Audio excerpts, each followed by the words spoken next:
kami dari kelompok 6 di sini berkesempatan untuk membuat video hasil wawancara kami bersama saya Dwi Ayun Tajridah, Saya Fadila Fatin, saya Dini Khairia Zahra, saya Denda Ayuni. saya Mariani.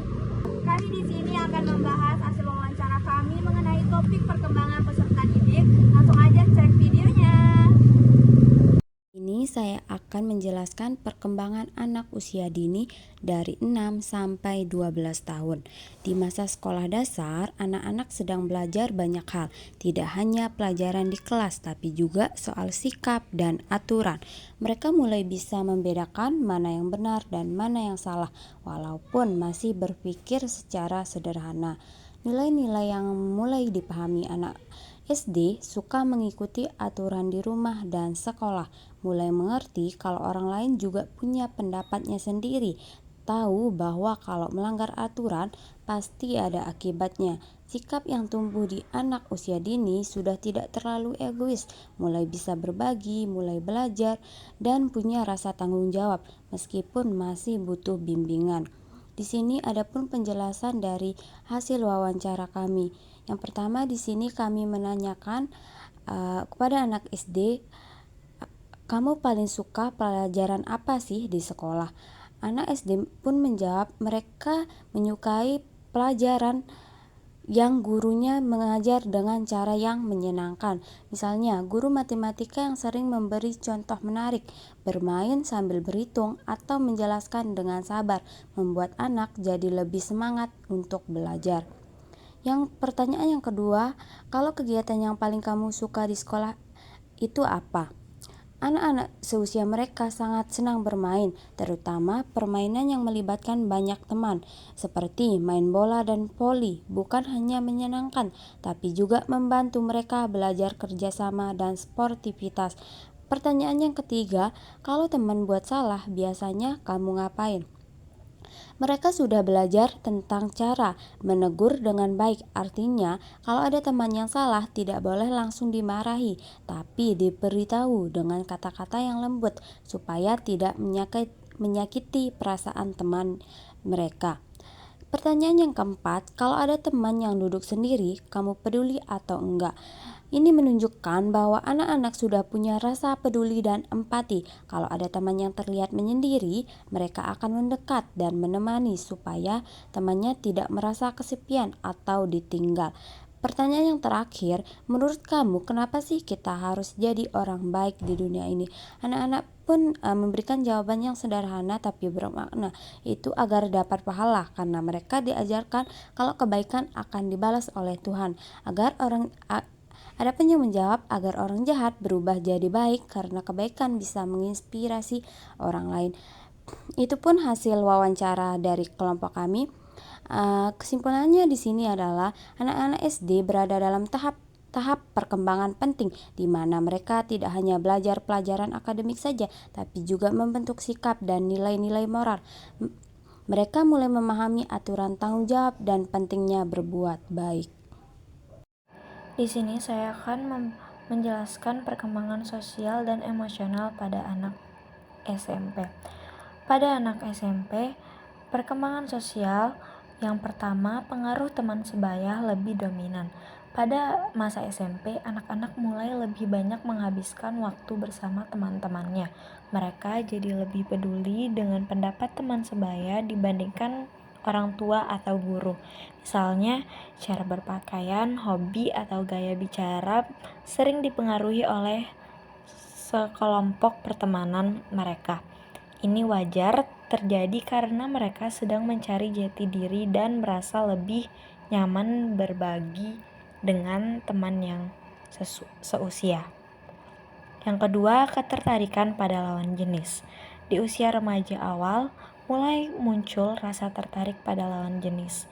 Biasanya ditandai dengan rasa ingin mengenal lebih dekat, malu-malu, atau mulai tertarik menjalin hubungan spesial.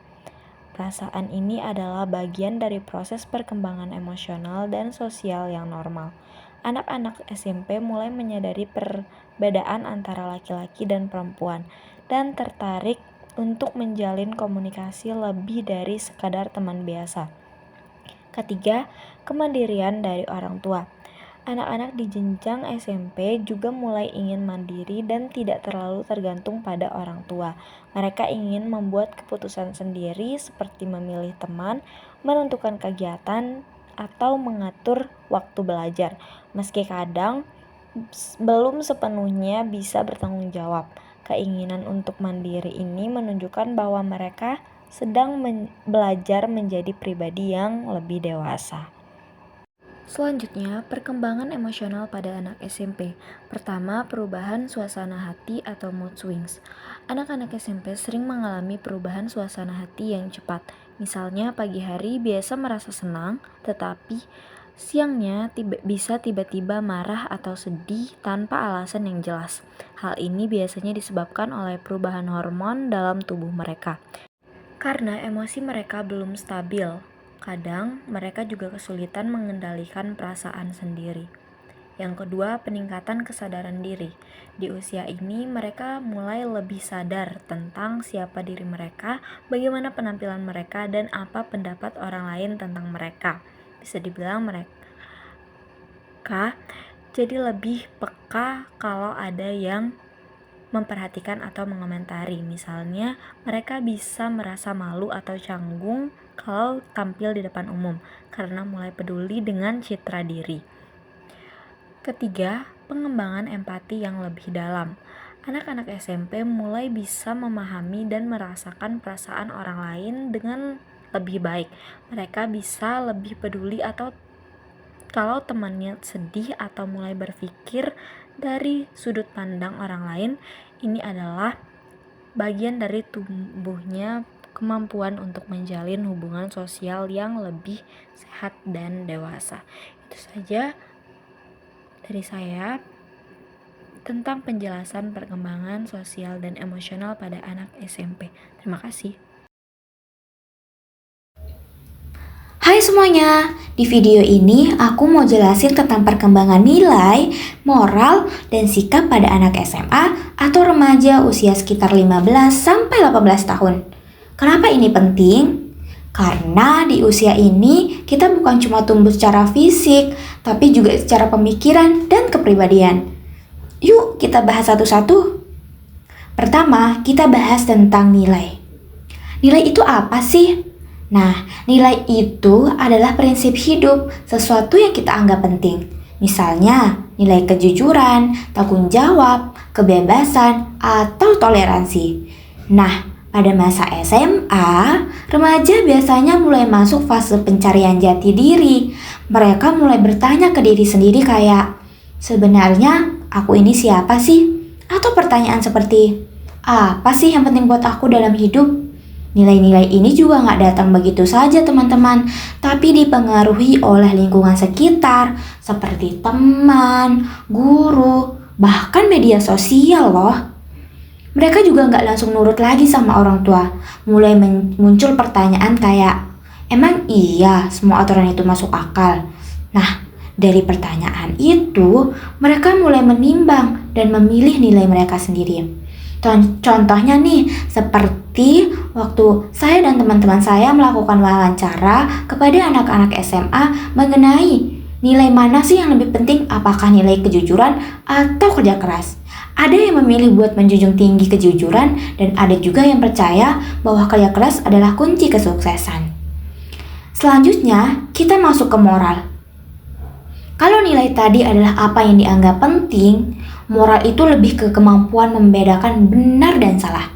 Anak SMA udah mulai bisa berpikir lebih logis dan abstrak. Mereka bisa mikir hal-hal yang lebih besar dari sekedar jangan nyontek, misalnya tentang keadilan, hak asasi, atau tanggung jawab sosial. Empati mereka juga berkembang di fase ini. Jadi mereka nggak cuma mikirin diri sendiri, tapi bisa mikir juga kayak pemikiran, kalau aku di posisi dia, aku bakal ngerasa gimana ya?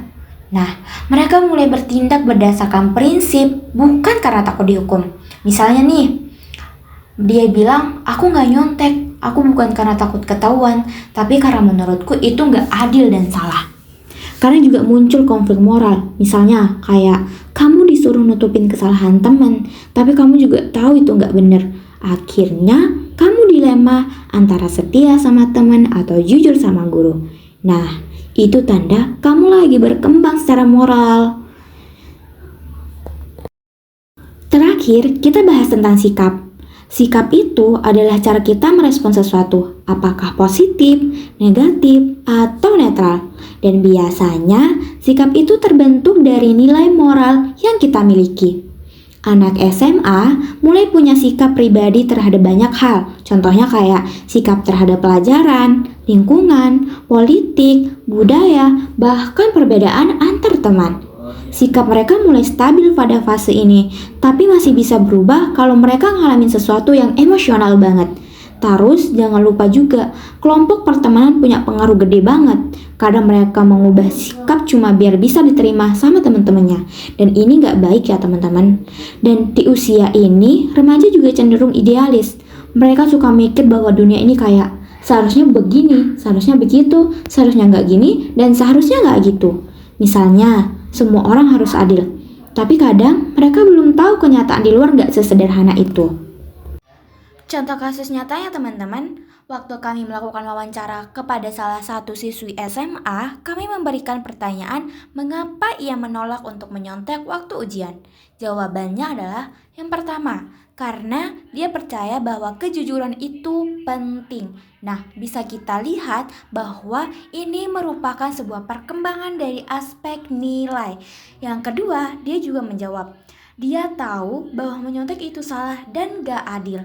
Nah, di sini mencerminkan bahwa ia berkembang secara moral. Terakhir, dia merasa gak nyaman kalau berbuat curang. Di sini kita simpulkan juga bahwa ini merupakan perkembangan dari aspek sikapnya. Jadi, bisa kita simpulkan bahwa di masa SMA, remaja sedang dalam fase penting membentuk jati diri, pemahaman tentang benar salah, dan cara mereka menyikapi dunia. Dan semua itu akan jadi dasar pembentukan kepribadian mereka ke depannya. Di sini saya akan menjelaskan hasil evaluasi orang tua murid tentang perkembangan peserta didik pada etika serta moralnya. Yang pertama mengenai perkembangan akademik. Di sini saya bertanya kepada orang tua murid, bagaimana kemampuan belajar anaknya. Dia bilang kemampuan belajarnya itu cukup baik. Terus bagaimana mengenai kemajuan nilainya. Dia bilang kemajuan nilainya ya semakin meningkat gitu. Dan yang terakhir saya bertanya terkait keterlibatan dalam kegiatan kelas atau sekolahnya. Dia bilang anaknya kalau di sekolah atau di kelas itu cukup aktif ya.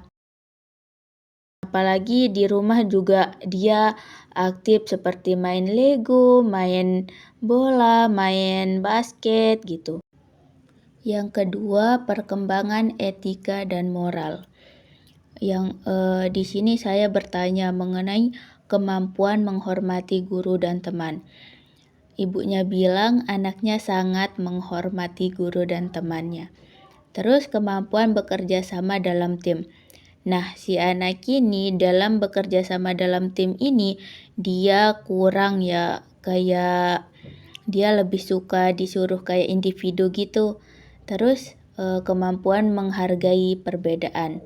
Dia sangat menghargai perbedaan. Terus kemampuan bertanggung jawab atas tugas dan perilaku. Si anak ini kalau dikasih tugas itu dia bertanggung jawab gitu buat ngerjain tugas gitu. Apalagi perilakunya juga sangat bertanggung jawab. Yang ketiga ada perkembangan sosial. Di sini saya bertanya mengenai kemampuan berinteraksi dengan teman. Dia kalau dibilang berinteraksi dengan teman cukup baik ya.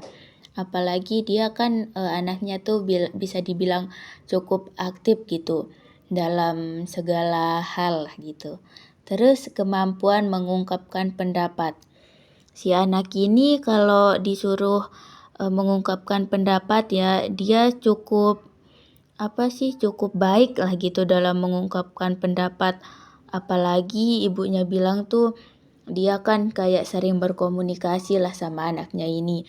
Ibunya kayak nanya, hari ini gimana? Tugasnya apa aja? Tadi di sekolah bahas apa gitu. Jadi dari situ dia bisa belajar lah gitu untuk mengungkapkan pendapatnya.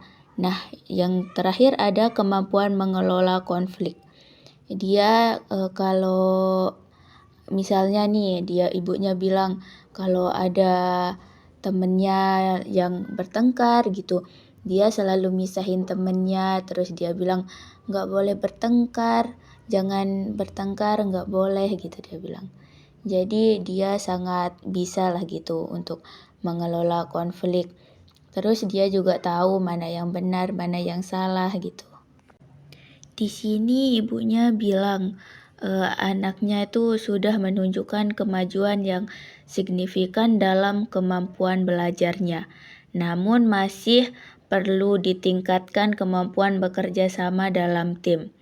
Ibunya berharap sekolah dapat memberikan kesempatan lebih banyak untuk mengembangkan kemampuan sosial anaknya. Nah, dengan evaluasi ini, orang tua murid dan sekolah dapat bekerja sama untuk memantau perkembangan peserta didik dan memberikan dukungan yang tepat untuk meningkatkan kemampuan akademis, etika, dan moral dari peserta didik tersebut. Di sini saya akan menjelaskan tantangan dan solusi guru dalam mengajar. Yang pertama yaitu tantangan perbedaan karakteristik dan gaya belajar siswa. Setiap siswa memiliki kebutuhan, karakteristik, dan gaya belajar yang berbeda. Guru harus menyesuaikan metode pengajaran agar semua siswa dapat memahami materi dengan baik, misalnya dengan pembelajaran aktif, kolaboratif, dan integratif. Yang kedua yaitu kurangnya persiapan mengajar. Guru yang kurang persiapan dalam menyusun RPP, perangkat pembelajaran, dan evaluasi beresiko menghambat perkembangan akademik siswa. Persiapan matang sangat penting agar materi tersampaikan dengan efektif. Yang ketiga yaitu mengelola perilaku dan disiplin siswa. Mengendalikan kelas dan menerapkan disiplin menjadi tantangan, terutama bagi guru baru. Guru harus mampu menciptakan suasana belajar yang kondusif dan menangani perilaku siswa yang beragam, termasuk yang kurang fokus atau mengganggu. Yang keempat yaitu adaptasi dengan teknologi dan era digital. Perkembangan teknologi menuntut guru menguasai metode mengajar digital, menggunakan multimedia, dan mengelola kesenjangan akses teknologi antar siswa. Guru juga harus menjaga keamanan data dan mengatasi distraksi digital yang mengurangi konsentrasi siswa. Nah, untuk solusinya ada 4, yaitu yang pertama, persiapan dan perangkat pembelajaran. Solusi, siapkan materi, media, dan perangkat ajar sebelum mengajar. Gunakan alat sederhana atau bahan bekas untuk membuat pembelajaran lebih menarik dan hemat biaya. Yang kedua yaitu variasi metode mengajar. Terapkan metode pembelajaran yang variatif seperti diskusi, problem-based learning, role-playing, proyek kelompok, dan pemanfaatan teknologi agar siswa lebih aktif dan tidak bosan. Yang ketiga yaitu peningkatan kompetensi dan pengembangan profesional.